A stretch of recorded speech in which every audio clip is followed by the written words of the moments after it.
How about a 21-point fourth quarter comeback for their fifth straight win, four of which have been on the road? They did it with the classic Atlanta Hawks defense to transition attack. We talked about this before the season, but it was very important for my basketball worldview for the Hawks to be good. They had a formula that I believed in. A bunch of super athletic dudes who can guard multiple positions, play passing lanes, force turnovers, run their lanes, and succeed in transition, like generating dunks and threes.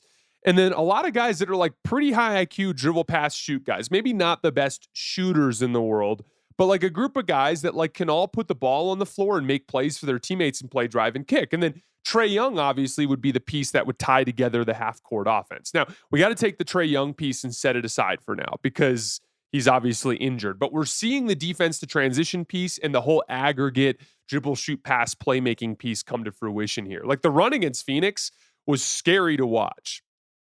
Jalen Johnson, Zachary Rissache, and Dyson Daniels all had steals during that run. Like Jalen Johnson steals a high post entry, run out the other way for a score. Dyson Daniels double teams the high post from behind and pokes the ball away, running the other way for a score. Colin Gillespie's trying to throw a post entry, and Zachary Rissache gets his long ass arm out there and gets a deflection. They're running out the other way for a score. It happened fast, guys.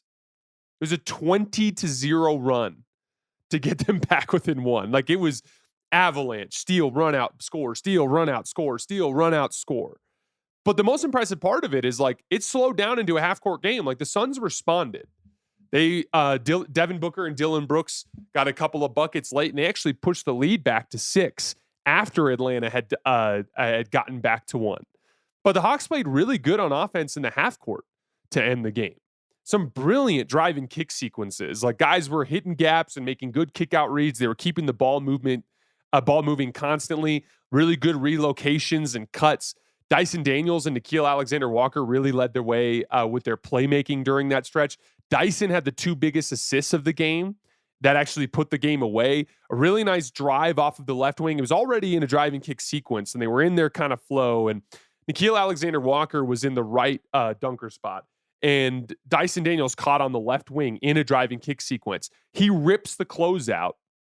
And right when he rips the closeout, Nickeil Alexander-Walker, again, this is part of that high IQ drive and kick basketball. Nickeil Alexander-Walker had been in the dunker spot where he wasn't a threat.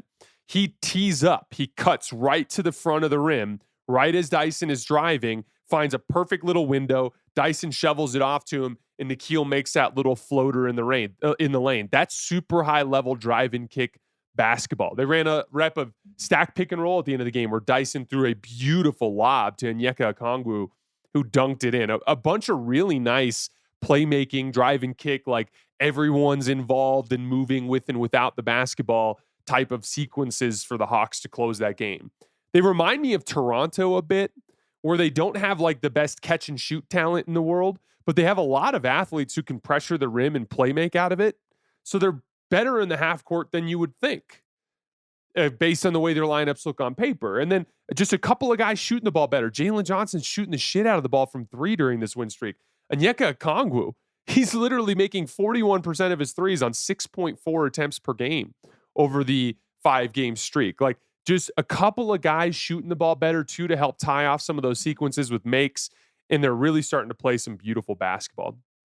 In the 5-game streak, 6th in offense, 4th in defense. They're forcing 19 turnovers per game in that span and scoring 28 points off of turnovers in that 5-game span. That 28 points per game off of turnovers ranks 1st in the NBA over the last 5 games. They're averaging, as a team, 37 points per game in transition in that span. That's insane. They've had 2 games with over 45 transition points in this span. They are built to win on the margins, and that will win a lot of regular season games in the NBA.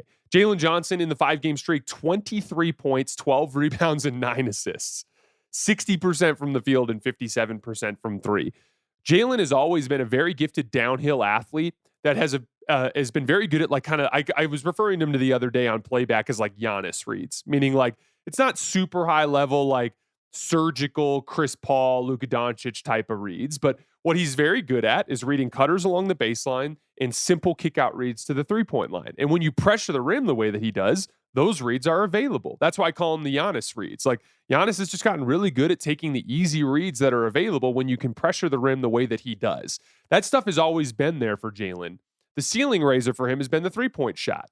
And if he's going to shoot the basketball like this, that's what allows him to enter into that all-star conversation when he becomes a guy that can average 23 points over a large sample with 9 assists, with real shot creation, with real value on the margins. Again, just really, really high level basketball from the Hawks. One last note here with them. I know the every time something like this happens, there's a propensity to be like, oh, well, this means that the guy who's injured doesn't matter anymore, right? We've seen this with the Lakers with discussions surrounding LeBron. We've seen this with the Hawks with discussions surrounding Trae Young. You see this around the league, various situations like this guy's out and we're succeeding and that means we don't need him. No. The idea is you want to take the stuff that you've done with this group and you want to add Trae Young to it and you want to see what you can accomplish. I watched the Hawks before Trae Young got hurt this year. It wasn't his fault that the defense sucked. Did he play a role? Sure. But there were a lot of guys in their core lineups, athletes, same guys who were doing damage to the Suns and to other teams during this win streak that weren't playing very well on defense. You want to try to continue this dynamic with the advantage creation and half court kind of grease the wheels type of thing that Trae Young can do. Again, if Trae Young comes back and it feels like you can't recapture the identity, that's one thing. But I personally want to see a larger sample size of Trae Young playing with this group, and I hope they don't do something like trade him before he actually recovers from his injury.